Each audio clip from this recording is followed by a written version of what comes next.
Welcome to the Bassanda Podcast. I'm Chris Smith.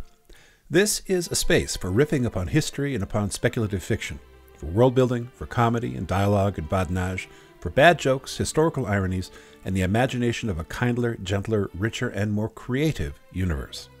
Bassanda, as a mythical nation, originates in the fertile musical and ancillary imaginations of my friends Roger Landis and Chipper Thompson, and you can find their links in the show notes. When, as a friend of the General and the Reverend, I was first playing with the idea of a fictional alternate universe identity for my own TTU Celtic ensemble, I realized that perhaps I didn't have to invent a world if the lads were willing to let me borrow Bassanda. They were, and here we are. The first speculative fiction novel set in this universe, which is serialized at smithscribe.substack.com, is The Great Train Ride for Bassanda. For Great Train Ride, the principal 1906 POV character is the ethnographer Cecile Lapin, and the 1980s POV character is the scholar and Vietnam combat vet S. Jefferson Winesap. At intervals, many other voices are heard, especially in the dossier materials derived from the vast trove of the Bassanda correspondence, but Cecile's and Jefferson's are the eyes through which we see. Other key characters on the team who unite to deliver ancient electromagnetic documents to Bassanda are the scholar and widower James Lincoln Javier Lawrence, the assassin and bodyguard Ismail Durang, the explorer and writer Algeria Maine Smith, and the Brethren, two long-lived North American-born friends of Bassanda, the Colonel Torres and the General Landis.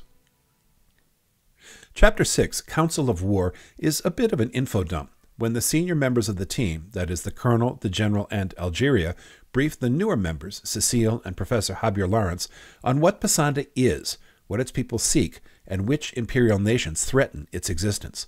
That's why later in the chapter, Ismail reappears, bearing exceptionally disturbing news of 2 killings. It's in order to establish the stakes, and to explain the motivations that send good people like Cecile to war, despite their ambivalence about its brutality. That chapter also has to explain why the Brethren cannot themselves carry the documents because they themselves are too well known. So the thought is that Cecile, relatively unknown, but with languages and ethnographic knowledge of Central Asia, might be a more unobtrusive courier. There's thus a bit of Frodo's journey in her track with Ismail and the Professor from Paris to Bassanda. Chapter 7, from the correspondence, is an excerpt from the Bassandan Dictionary of National Biography, which explains more of Cecile Lapin's own family lineage and backstory and helps to contextualize this young woman's own experience in the larger and longer arcs of colonial history. As a craft note, it also makes clear that Cecile is going to survive this adventure portrayed in The Great Train Ride, that she herself will outlive its events. The challenge is, who among her companions might not do likewise? So both chapters speak to my interest in and convictions regarding history, culture, and politics in the long 20th century, and my commitment to finding the resistance stories, both real and also more wistfully only imagined, that can help us take solace from the past and imagine a better, more liberating future or present. Because the Bassanda universe is a kind of immersive theater, but it's one that's built with words rather than props, in an arena of shared imagination rather than that of a building. Moreover, in contrast to marvelous theater companies like Double Edge or Punch Drunk, whose actors and directors seek to provide invited audience members the opportunity to become experiencers within the piece, the Bassanda Multiverse's primary actors are simultaneously its primary audience. A better analogy, I think, is to Punch Drunk Enrichment's immersive installations. For example, the shows called Against Captain's Orders, Under the Eiderdown, and especially The Lost Lending Library, which enlist an audience of learners as actors within their own epic, mythic, imaginative universe. My particular target audience as an educator is secondary and tertiary level students, most especially students for whom artistic creativity and professional skills development are central motivators, whether they are or are not actually studying visual or performing arts in school. Regardless, my goal is to empower these young artists to experience their lives as simultaneously pragmatic but also mythic, to equip young artists to engage with the tactile details of artistic experience and construction, but at the same time to perceive their engagement as part of larger practical and metaphorical arcs of motivation, aspiration, community, and the spirit. So this overlapping simultaneity of actor and audience is what makes the Bassanda Multiverse education.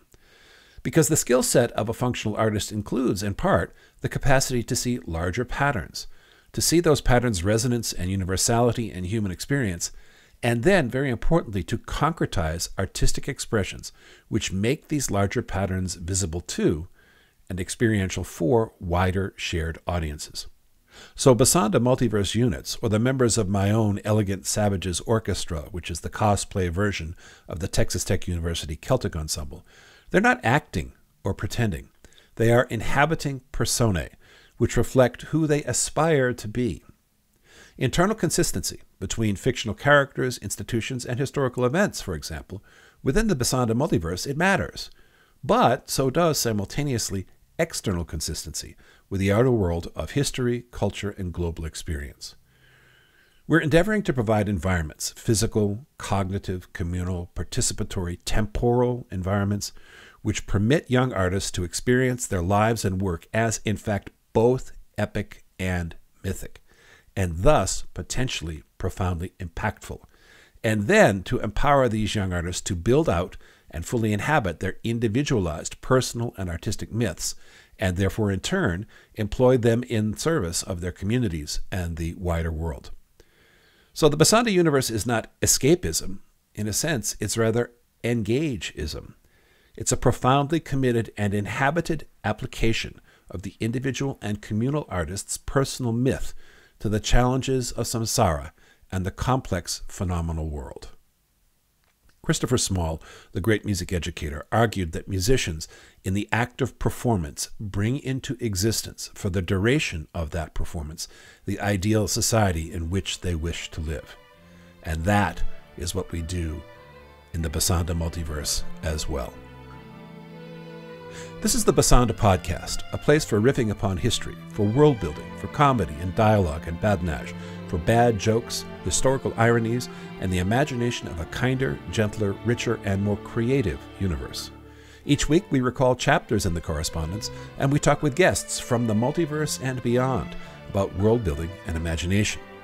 You can find us on your podcast app and also on Twitter and Threads and Blue Sky.